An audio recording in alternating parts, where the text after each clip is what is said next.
Bank Fishing Secrets 3. Good morning, everybody. So this is kind of a segment I started recently where we basically get out here, something jumping already, catch some fish, and go over a few easy tips and tricks to maybe help you catch some fish. But first off, I'm gonna get the skunk off my back. I'm gonna hit this water. I can't wait. I've only fished this creek twice now, so this is the second time I'm out here, and looking forward to it. Pretty promising as of last time. Good, healthy fishing here.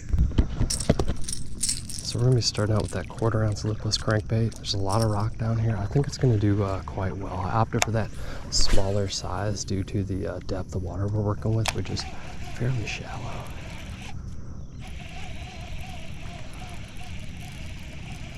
These rattles are also gonna help us get a little bit of recognition in these low light conditions.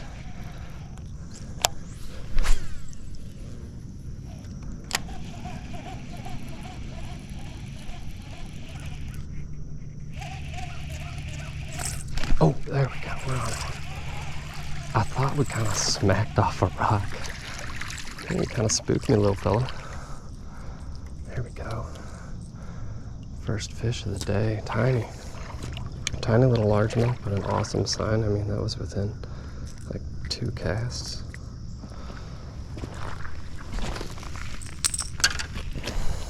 Pretty one. Not huge, but it's our first. It's a good sign for the day. Very, very warm fella right here. That water is still hot from that 100-ish degree weather we've been having.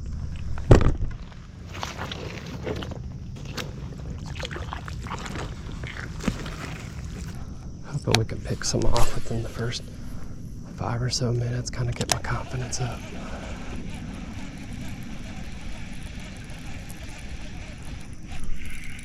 Nice fish.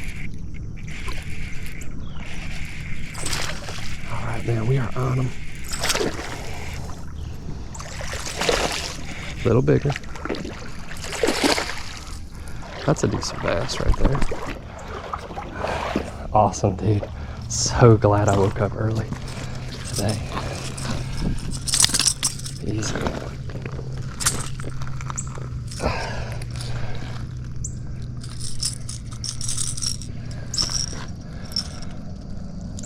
Grab out those pliers.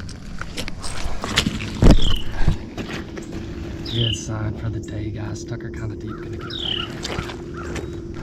Now, first one I got for y'all today is to fish those low light conditions. So that first early morning bite, I like to get out right as the sun is peeking up when possible. I mean, sometimes your schedule just won't fit it, but if I have a whole day, I can go out and fish anytime. I'm not picking and choosing. I'm picking that first light, that early morning bite. So I'm gonna do a couple things for you. In summer, when it's about 100 degrees out, it's just a comfort thing for me. It's comfortable. I get to catch a couple fish before that sun is beaming down. It raises my confidence up. It's just a major morale booster. Now, the real benefit of it, fishing wise, is that these fish are gonna have a dampened visibility. They're not gonna be able to recognize what you're throwing is a lure. It's gonna be a lot easier for them to confuse it with their daily forage.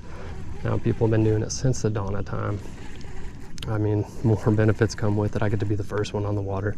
I get to pick my spot. It's just all around a good fit for me. Same goes for the evening bite. As far as that visibility, that sundown bite can be absolutely stellar. I more so prefer that in spring or fall. Right now it is just too hot to be outside. Only real exception for this is going to be winter. When it is below freezing early in the morning, I'll opt to go out in the afternoon when it's warmed up again, just for my comfort.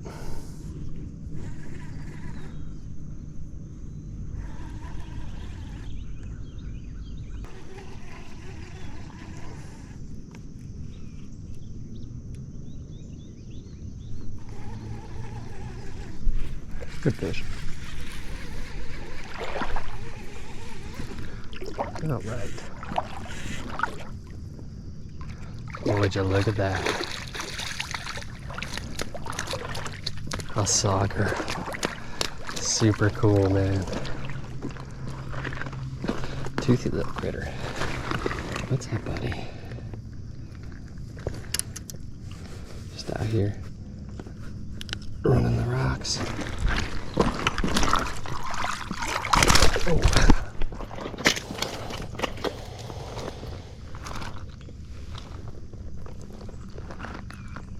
Oh. Very cool fish and a decent size. Oh my goodness. All right, all right. Yeah, just get out of here. Spiked me. Always fun to catch, hold. Well, I wanted to give him a little cameo, but he just wanted to get right back in the water. Kind of dorsaled me a little bit. Didn't draw blood, but he poked me. Anyhow, let's get back at it. That was off the old tube.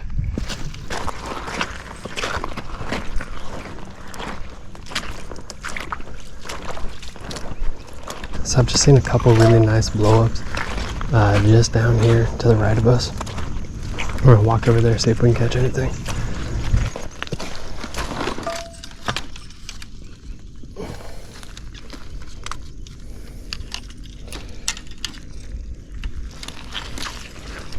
And we're gonna opt for that lipless. I'm thinking of tying my tube on my spinning rod as well.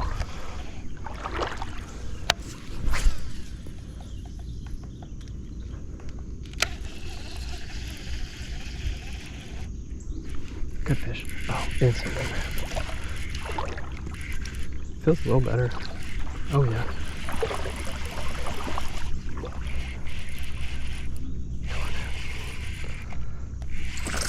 That's a good fish.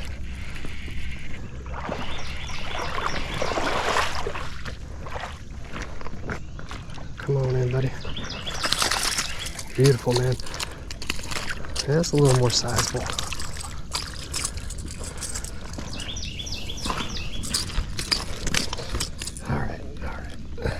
Very nice largemouth. Pliers job.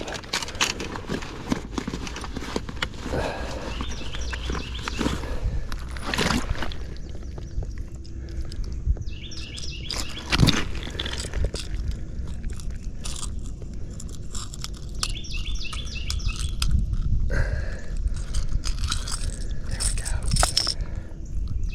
go. Clean me off real quick. Beautiful, man. Beautiful.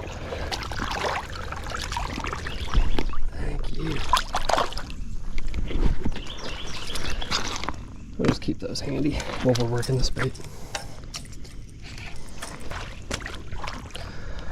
Alright, man, on the lipless. So this is a Loomis IMX Pro. It's kind of my go-to lipless crankbait rod. Reason I selected this bait today, what is a 1/4 ounce size. I typically work a 1/2 ounce, but this is very, very shallow. I talked to a guy on a boat the other day and he told me at its deepest point, kind of in this area, it's 8 feet, majority of it's 5, so figured this would work pretty well. Also a very rocky bottom, a lot of stuff for this to smack off of. Color wise, this is just my go-to. It's very, very subtle. I believe it's called Wounded Shad. I will write down these baits in the description. However, it's got that black back and that white accent, so while subtle, it still pops. Let's try to pick up another one on it. Kind of brings me to my next tip, which is really to pay attention to your water. I mean, I do it all the time. I think majority of people do. When we're out here not catching fish for a minute, kind of start just zoning out, casting in the same spot over and over again. So if I see a shad, plenty of shad in the water, kind of skipping out, kind of like that, like what we just saw there. Now that's a tube job, I'll tell you what. I see bass blowing up on the bank. I'm just gonna go over there and throw some casts at it. More often than not, it's gonna raise my chances of catching this fish. I know they're in the area. If there's bait there, I know there's bass there, little boils, that sort of thing. I mean, it's just an all-around good thing to do, kind of stay alert out here.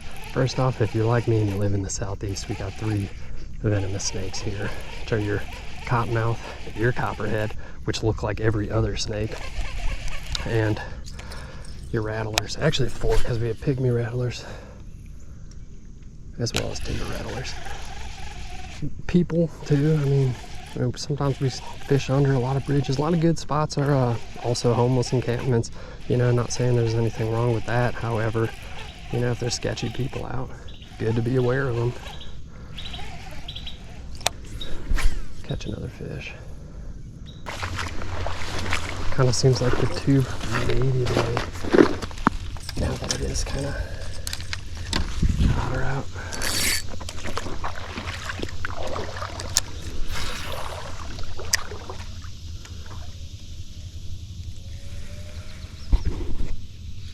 Good fish. Oh, that's a nice one. Oh yeah.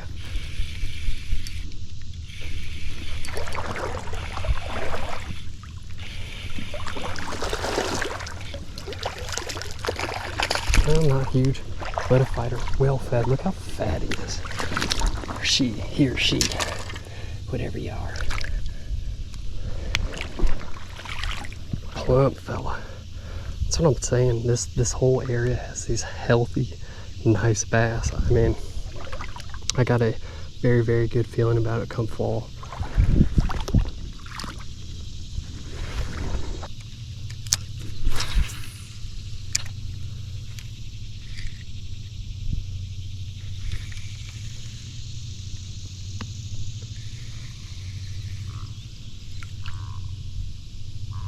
That's a snag.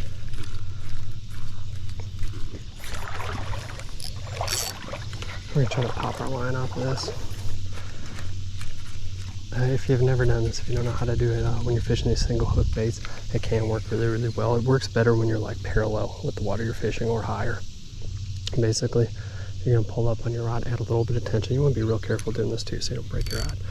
I like to loosen my drag a bit. You can draw it like a bow, man. And give it a quick pop, pull up. There we go. Right off of that. Probably rocker, somebody's line maybe. So one thing that's helped me out a lot as an angler is keeping a detailed log. I think it's often overlooked how helpful it really can be. I kind of started out making Instagram posts looking back on the timestamps on the date that I caught those fish, and it evolved into me keeping an extremely detailed log in a logbook, time of day, conditions, bait I was working, notes about the fish. I don't do this every time I fish. However, when I get out there and the bite is just absolutely on fire, or I break a PB, something like that, a really notable day of fishing, I'm gonna log that information down. Wow, it's crazy how habitual these fish can be.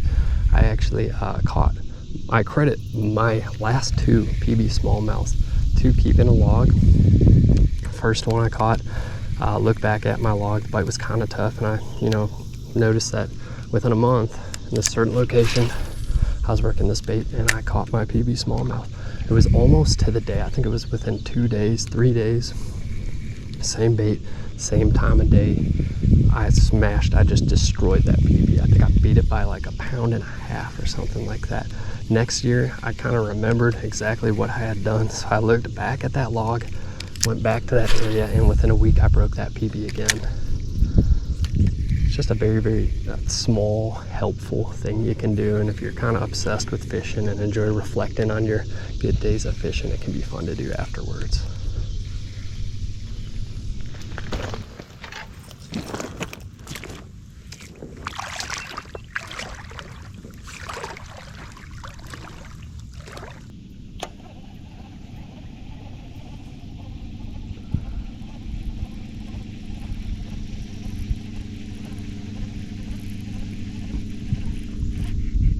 Good fish. Oh yeah. Come on in. Oh, come on in. Don't do this to me. Beautiful. Oh, we barely had her. Barely. Look how pretty that largemouth is, man. Nope, saw that coming.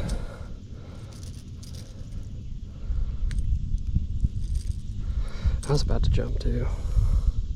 Things were getting a bit quiet out here. Absolutely gorgeous fish, guys. Look at her in the midst of that light. Beautiful, beautiful largie. We'll get her back in. This is what I like to see, man. The sun is in full effect, man, and we're smacking them on that lipless.